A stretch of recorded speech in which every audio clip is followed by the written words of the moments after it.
बिस्मिल्लाहिर्रहमानिर्रहीम, अस्सलाम वालेकुम। मैं हूं राखिल हसन गुमन। नाज़रीन, डुनीटन के मुकाम पर खेले जाने वाला पाकिस्तान और न्यूजीलैंड के दरमियान तीसरा टी20 match against Pakistan cricket team जनाब 45 रन के मार्जिन से लूज कर गई है। और इस मैच को हारने के बाद जहां पाकिस्तान ने डुनीटन की तारीख बदलने का सुनहरी मौका गंवाया है, वहीं पर पाकिस्तान क्रिकेट टीम को जनाब 2024 के अंदर पहली सीरीज में भी शिकस्त हो चुकी है।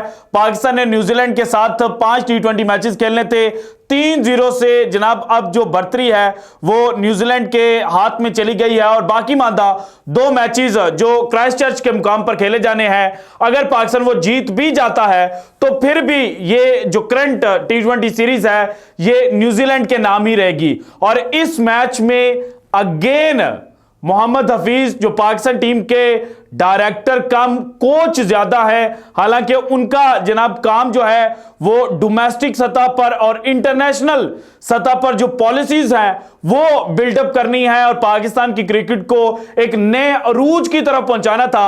लेकिन मोहम्मद हफीज जब से पाकिस्तान क्रिकेट टीम के साथ अटैच हुए हैं तो तब से कहीं ना कहीं पाकिस्तान क्रिकेट टीम के अंदर लड़ाइयों की जो खबरें हैं वो भी बाहर आ रही हैं। और इसके साथ जनाब जो पाकिस्तान का डोमेस्टिक स्ट्रक्चर, जो बेसिक रिस्पॉन्सिबिलिटी थी मोहम्मद हफीज की, उसको करने से भी जनाब मोहम्मद हफीज जो है वो इनकारी हैं। और जहां पर कर भी रहे हैं वहां पर भी ऐसे ब्लंडर मारे जा रहे हैं कि पूरी दुनिया के अंदर पाकिस्तान की जो तज़हीक है वो हो रही है। और इस टी20 सीरीज के आगाज से पहले चूंकि पाकिस्तान के डायरेक्टर मोहम्मद हफीज साहब के जो करीबी साथी हैं और करीबी रिपोर्टर्स हैं, वो ये नवीज सुना रहे थे कि ये सीरीज जो है वो बाबर आजम की आखिरी सीरीज साबित होगी। लेकिन अब जनाब तीसरे टी20 मैच के अंदर भी बाबर आजम जो है उन्होंने 50+ रन जो है वो स्कोर किए हैं। और पाकिस्तान तो एक जानिब हारा है, लेकिन दूसरी जानिब बाबर आजम जो 1 डाउन पोजीशन के ऊपर अगेन आज बैटिंग करने के लिए आए, उन्होंने एक अच्छी इनिंग जो है वो खेली। तो उसके बाद जनाब जो चैम गोइयां हैं वो ये हो रही हैं कि मोहम्मद हफीज साहब जो हैं उनकी जो डायरेक्टरी है वो जनाब छूटने जा रही है। और क्यों छूटने जा रही है, कब छूटेगी, इसकी डिटेल्स जनाब आज की वीडियो में मैंने आपके साथ शेयर करनी है। लेकिन उससे पहले जो शर्मनाक तरीन रिकॉर्ड आज के मैच में पाकिस्तान ने अपने नाम किए, हारिस रऊफ की जो आज धुलाई हुई और जनाब पाकिस्तान क्रिकेट टीम के कप्तान शाहीन शाह अफरीदी वो जिस तरह से बेबस नजर आए और कप्तानी के अंदर जो उन्होंने ब्लंडर्स किए उसके ऊपर तो मैं एक अलग से वीडियो करूंगा।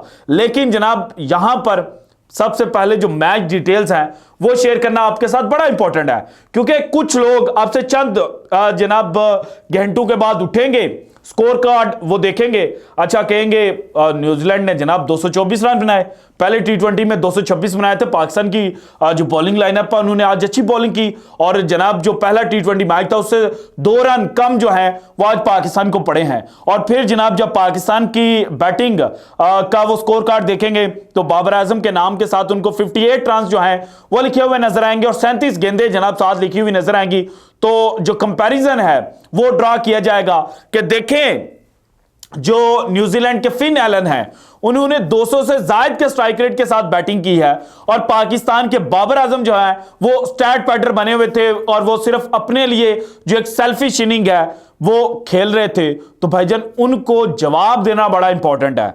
और जो बाबर आजम के नाकदीन है, बाबर आजम के बुक्स में डूबे हुए लोग हैं, उनको भी हकीकत से आशना करना बड़ा इंपॉर्टेंट है। सो सबसे पहले देखा जाए तो अगेन पाकिस्तान टीम जो है वो टॉस जीतती है और पाकिस्तान क्रिकेट टीम के कप्तान शाहीन शाह अफरीदी जनाब टॉस जीतकर फील्डिंग करने का फैसला करते हैं। और कहीं ना कहीं इस फैसले के ऊपर जो जनाब जब टॉस हो रहा था तो बादल चूंकि आसमान के ऊपर नजर आ रहे थे तो उन कंडीशंस से जनाब फायदा उठाने का जो प्लान है वो पाकिस्तान ने तरतीब दिया।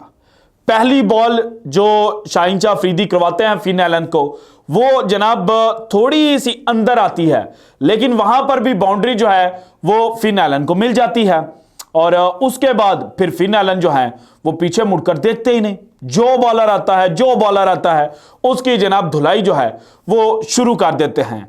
और हारिस रऊफ जब आखिरी पावर प्ले का ओवर करने के लिए आए, हालांकि उससे पहले जनाब एक ओवर वो कर चुके थे जिसमें उन्होंने सिर्फ 2 रन दिए थे और डेवन कॉनवे की जो विकेट है वो भी उन्होंने हासिल की थी। लेकिन जब जनाब पावर प्ले का आखिरी ओवर, छठा ओवर करने के लिए हारिस रऊफ आते हैं तो उसके बाद जनाब जो गेम है वो पाकिस्तान के हाथ से निकल जाती है।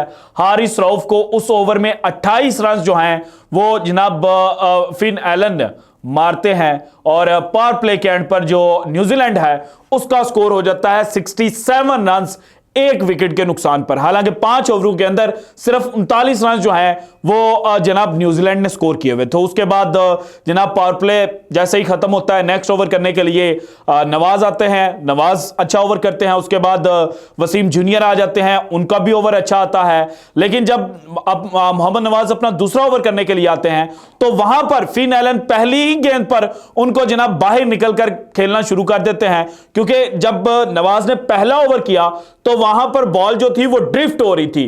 सो वो बैकफुट पे खेल रहे थे और वो जनाब मोहम्मद नवाज को रीड नहीं कर पा रहे थे। लेकिन जैसे ही मोहम्मद नवाज जनाब अपना दूसरे ओवर की पहली गेंद डिलीवर करते हैं, वहीं से जनाब जो फिन एलन है उनके इंटेंशंस क्लियर हो जाते हैं। उसके बाद जनाब अगेन वसीम जूनियर बॉलिंग के लिए आते हैं, उनको 2 चौके पड़ते हैं और उसके बाद वसीम जूनियर जो हैं वो भी 2 वाइड्स करते हैं और ओवर का इख्तिताम बाद में वसीम जूनियर जो हैं वो अच्छा कर जाते हैं। फिर जनाब जो जमान खान है उनको 10वें ओवर के लिए कप्तान जो है वो लेकर आते हैं और वहां पर जमान अच्छी बॉलिंग करते हैं। फिर ड्रिंक्स ब्रेक आती है और ड्रिंक्स ब्रेक के बाद जनाब एक दफा फिर से हारिस रऊफ ओवर करने के लिए आते हैं और उनको अपने तीसरे ओवर के अंदर 23 रन लगते हैं और यूं जनाब हारिस रऊफ जो हैं वो 3 ओवरों में 53 रन दे जाते हैं। और याद रखिएगा इन 3 ओवरों में एक ओवर हारिस रऊफ ने 2 रन के ऊपर भी किया था। हारिस रऊफ के ओवर के बाद जनाब शाहीन शाह अफरीदी साहब खुद आते हैं और शाहीन शाह अफरीदी की भी धुलाई होती है।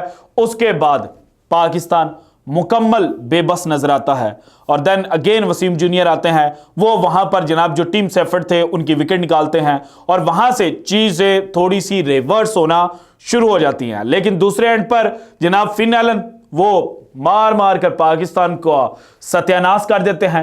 16 छक्के जनाब फिन एलन जो हैं उन्होंने आज लगाए और ये उन्होंने जनाब वर्ल्ड रिकॉर्ड जो था वो अब हजरतुल्लाह ज़ैज़ाई जो अफगानिस्तान के हैं, जिन्होंने गालिबन आयरलैंड के खिलाफ 16 छक्के जो हैं वो एक T20 मैच के अंदर लगाए थे, उनके साथ होल्ड कर लिया है।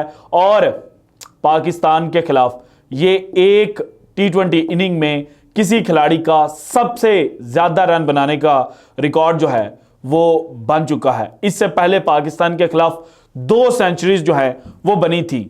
एक इंग्लिश बैट्समैन है जनाब, उन्होंने स्कोर की थी लियम लिविंगस्टोन, और एक 2023 में जब न्यूजीलैंड पाकिस्तान खेलने के लिए आया था तो मार्क चैपमैन जो आज के मैच में भी खेले थे उन्होंने भी स्कोर की हुई थी और आज तीसरी सेंचुरी जनाब पाकिस्तान के खिलाफ लगती है। और दूसरे एंड पर जनाब उस तरह से जो साथ है वो बैट्समैन नहीं दे पा रहे थे और होता भी यह है कि एक एंड से हिटिंग हो रही हो तो दूसरे जनाब ज्यादा से ज्यादा गेंदे जो हैं वो जनाब हिटर को खिलाते हैं। सो फिन एलन ने 62 गेंदें खेली, 137 रन जनाब उन्होंने स्कोर किया। डेवन कॉनवे ने 8 गेंदें खेली, 7 रन स्कोर किए। टीम सेफर्ड ने 23 गेंदें खेलकर 31 रन स्कोर किए।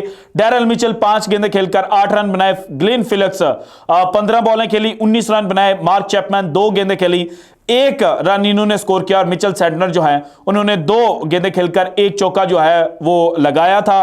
हारिस रऊफ की गेंद पर चौका लगा था। इसके बाद मैट हेनरी ने 1 गेंद खेली और 1 स्कोर किया और ईश सूदी जो है उन्होंने 2 गेंदें खेलकर 3 स्कोर जो हैं वो बनाए। पाकिस्तान की बॉलिंग लाइनअप की बात की जाए, शाहीन शाह अफरीदी 4 ओवर किए, 43 रन देकर 1 विकेट हासिल की। जमान खान 4 ओवर 37 रन देकर 1 विकेट हासिल की। हारिस रऊफ 4 ओवर किए, 60 रन देकर 2 विकेटें हासिल की। मोहम्मद नवाज 4 ओवर 44 रन देकर 1 विकेट हासिल की और मोहम्मद वसीम जूनियर ने 4 ओवर किए, 35 रन देकर 1 विकेट जो है वो हासिल की। सो पाकिस्तान के जो दोनों बड़े स्टार्स हैं उन्होंने जनाब 8 ओवर किए और 103 रन उन्होंने न्यूजीलैंड के बैट्समैनों के हाथों से खाए। अब जनाब जब पाकिस्तान की बैटिंग का आगाज होता है तो साइम अयूब साहब थोड़ा सा इंटेंट शो करते हैं, लेकिन सैम अयूब साहब सिर्फ 10 रन बनाकर आउट हो जाते हैं। 13 गेंदे सैम अयूब पावर प्ले के अंदर खेलते हैं और 13 गेंदों पर 2 चौके जनाब वो लगाते हैं और 8 रन इस तरह से हो गए। 2 सिंगल्स लगी, 10 रन। यानी कि जो शॉट्स उन्होंने खेली, जो उनके बल्ले से जनाब गेंदे टच हुई ना, वो सिर्फ 4 आप काउंट करें। 9 गेंदे, या चले 9वीं गेंद के ऊपर तो वो आउट हुए, 8 गेंदें डॉट की जनाब सैम अयूब ने। हालांकि इनका नया नया जनाब एज आ ओपनर डेब्यू हुआ है इसी सीरीज के अंदर। वैसे तो ये पहले भी पाकिस्तान को रिप्रेजेंट कर चुके थे, नंबर 4 के ऊपर भी बैटिंग कर चुके थे और जब अफगानिस्तान के खिलाफ पाकिस्तान खेला था तो एज एन ओपनर भी खेले थे। लेकिन सीनियर प्लेयर्स के होते हुए इनके बारे में ये कहा गया कि जनाब ये बड़े अच्छे स्ट्राइक रेट के साथ खेलते हैं और आज जब पाकिस्तान को सबसे ज्यादा जरूरत थी तो सैम अयूब साहब जनाब पाकिस्तान के लिए डिलीवर नहीं कर पाए। इसके बाद मोहम्मद रिजवान की तो जनाब आज इनिंग की समझ ही नहीं आ रही थी कि ये करना क्या चाह रहे हैं। 20 गेंदें रिजवान ने खेली और सिर्फ 24 रन जो हैं वो स्कोर किए। इसके बाद जनाब फखर जमान जब रिजवान आउट हुए तो आए और यहां पर पहली दफा लगा कि पाकिस्तान जनाब रन चेज करने की जानिब जा रहा है। लेकिन चूंकि जो स्ट्राइक रेट है और जो रन रेट था वो 13 से जायद का हो चुका था, सो फखर जमान भी क्या करते, उन्होंने हर गेंद के ऊपर हिट करने की कोशिश करनी थी। 10 गेंदें उन्होंने खेली, 19 रन उन्होंने स्कोर किए। फिर आजम खान, इन्होंने भी आज पहली दफा जनाब जो T20 इंटरनेशनल मैचेस हैं उनके अंदर छक्का लगाया और दूसरी गेंद जिसके ऊपर ये कैच आउट हुए वो भी एक वक्त में ऐसे लगा कि शायद जो बाउंड्री लाइन है, बाउंड्री रोप है, उसको क्रॉस कर जाएगा। लेकिन मसल्स पावर आजम खान की भी जनाब आज ठुस हो गई और आजम ने जो पहला छक्का लगाया था उससे लगा था कि आजम खान जनाब आज पाकिस्तान का जो बेड़ा है वो पार लगाएंगे और बताएंगे कि मेरे मसल्स में कितनी पावर है। लेकिन जनाब जो स्लो वन बॉल उनको जनाब की थी मैट हेनरी ने, वो उसको रीड ही नहीं कर पाए थे और इन्होंने मसल पावर शो करने की कोशिश की, लेकिन बाउंड्री के ऊपर जनाब जो ग्लेन फिलिप्स है उन्होंने कैच पकड़ लिया। फिर इफ्तिखार अहमद साहब रन आउट हो गए, मिचेल सैंडर ने एक अच्छा थ्रो किया और नवाज बाद में जनाब हिटिंग करते हुए नजर आए, लेकिन तब तक मैच जो है वो पाकिस्तान के बिल्कुल हाथ से निकल चुका था। नवाज ने 28 रन बनाए, शाहीन शाह अफरीदी ने 16 रन बनाए और यूं जनाब पाकिस्तान 179 रन जो है वो स्कोर कर पाया और ये मैच पाकिस्तान ने 45 रन के मार्जिन से जनाब हारा था। और इस मैच में हारिस रऊफ ने जो 4 ओवर्स के अंदर 60 रन दिए हैं, ये हारिस रऊफ की जो सबसे वर्स्ट बॉलिंग स्पेल है वो है, क्योंकि इससे पहले हारिस रऊफ जनाब जो जितने भी मैचेस इन्होंने T20 के खेले हैं उनमें 52 रन इन्होंने दिए हुए थे कराची किंग्स के खिलाफ लाहौर कलंदर्स को रिप्रेजेंट करते हुए।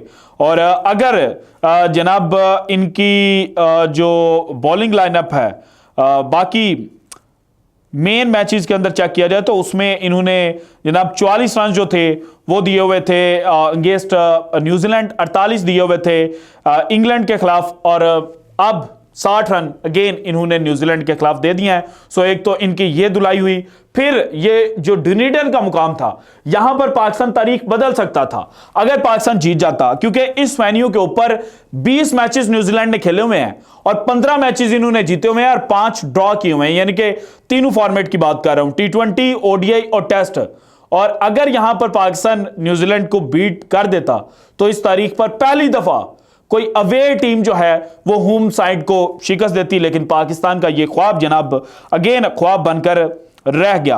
और इसके बाद अब आ जाए जनाब जो टीम डायरेक्टर मोहम्मद हफीज साहब है। देखिए मोहम्मद हफीज के साथ मेरा कोई पर्सनल जनाब कोई इशू नहीं है, लेकिन मोहम्मद हफीज जब से पाकिस्तान टीम के साथ अटैच हुए हैं पाकिस्तान क्रिकेट टीम के हवाले से कोई भी पॉजिटिव खबर नहीं आ रही। हमारे कुछ जनाब जो नाजरीन है वो बड़े नाराज होते हैं, कहते हैं यार आप पॉजिटिव खबर नहीं देते, और भाईजान कोई पॉजिटिव है ही नहीं तो मैं पॉजिटिव क्या दूं। एक बाबर आजम के हवाले से आज मैच के अंदर पॉजिटिव थिंग है जो न्यूजीलैंड के विकेट कीपर बैट्समैन ने की है, वो मैं आपके साथ अगली वीडियो में शेयर करता हूं। लेकिन अभी फिलहाल यह है कि ज़का अशरफ साहब जिन्होंने मोहम्मद हफीज को अपॉइंट किया था डायरेक्टर के ओहदे पर और बाद में दिसंबर में जाकर जनाब जो डायरेक्टर के ओहदे की एडवर्टाइजमेंट है वो पाकिस्तान क्रिकेट बोर्ड ने की थी। सो एक तो आउट ऑफ द बॉक्स जाकर मोहम्मद हफीज जो हैं वो अपॉइंट हुए थे और अब जिस तरह से मोहम्मद हफीज की कारकर्दगी है और जिस तरह से जका अशरफ साहब का बोरिया बिस्तर गोल होने जा रहा है, तो उसके बाद मुझे लगता है कि जो भी नया चेयरमैन आएगा वो सबसे पहले काम यह करेगा कि मोहम्मद हफीज को साइडलाइन करे, क्योंकि मोहम्मद हफीज के आने से लड़ाइयां पाकिस्तान क्रिकेट टीम के अंदर जनाब पनप रही हैं। So this is it from today's episode. अगर आपको वीडियो पसंद है तो लाइक कीजिएगा, ज्यादा से ज्यादा शेयर कीजिएगा, अपनी कीमती राय का इजहार लाजमी कीजिएगा, और अगर आपने अभी तक चैनल को सब्सक्राइब नहीं किया तो कर दें। शुक्रिया, अल्लाह हाफिज।